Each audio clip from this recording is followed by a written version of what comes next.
it's important for people to know what a piece of shit Phil Murphy is. I really feel like people have forgotten what a piece of shit he is. I got to tell you, one of the best things I saw, maybe in the last 10 years, was that rat fuck getting booed off of the stage at Red Bank.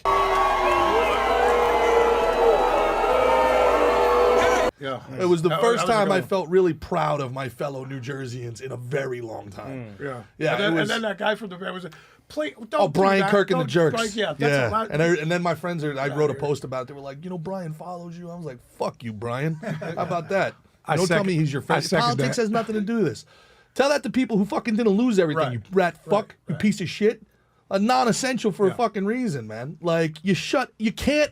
Like, this is my whole thing about, we did a funny little video about amnesty. And it's like, everybody just wants to be like, things happened. We both made mistakes. No, my mistakes didn't cost you 2 years of your fucking life. There's not, this is not the same thing. You bankrupted people. You killed people. Can you imagine the people who were in an abusive relationship, women that were getting beat by their alcoholic husbands, and for 2 years you forced them to stay inside with nothing but him? What should happen to you? I think the repercussions are from all this bullshit that happened are going to be so lengthy and ongoing for years. And not a single acknowledgement that they were wrong, and forget an apology. Forget an apology. You're not getting that ever. Not a single acknowledgement that. Well, it turns out we weren't masks and 6 feet was fucking arbitrary. We weren't all the way wrong. Yeah. What about the lady making fun of it? The CDC woman before she the new CDC woman is on camera being like, so are you guys doing 6 feet? I mean, we should do 6 feet. If you're doing 6 feet, what's the science? I don't know. Let's just call it 6 feet. The hot mic moment when they were doing the press conference, which was like, I got to put the mask on. Cameras are going on. Yeah. Remember that? Yeah, dude. These people deserve, and it pains me. It hurts me. Look, you punched a cop, shit happens. You got to fucking, you did what you did. You got to do what you do.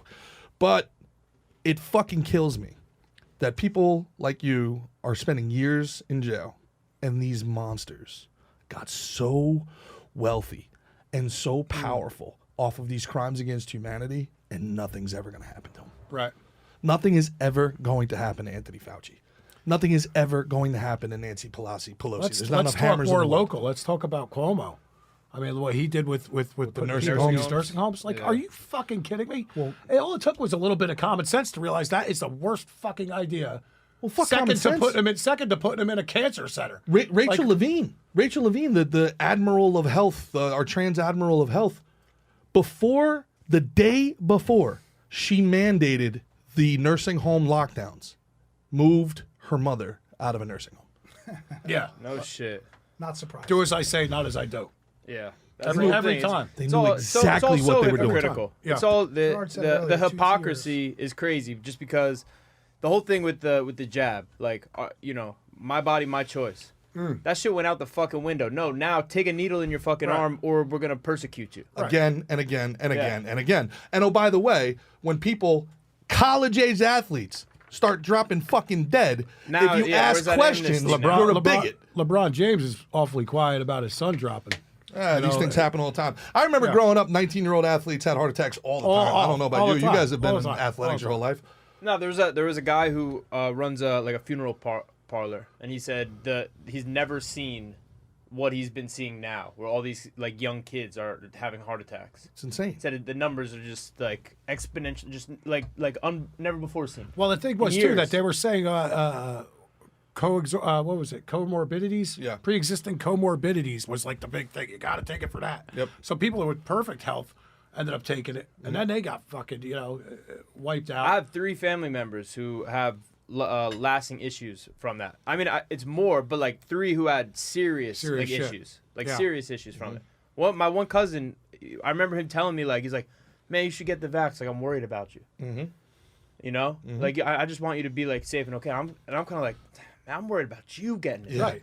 When my family member called me and was like, hey, I have to get the vax. I was kind of like, no, like don't. Like I just did. You know what I mean? It just didn't seem right. But and I've watched the way it's played out, and it's been 3 have had serious. More have had I still can't taste right. I still can't smell right. What drives me out of control is the moral authority, right? Like, your cousin's probably a great person, but here you're the healthiest human being I've ever met in my life. You don't even you don't eat seed oils.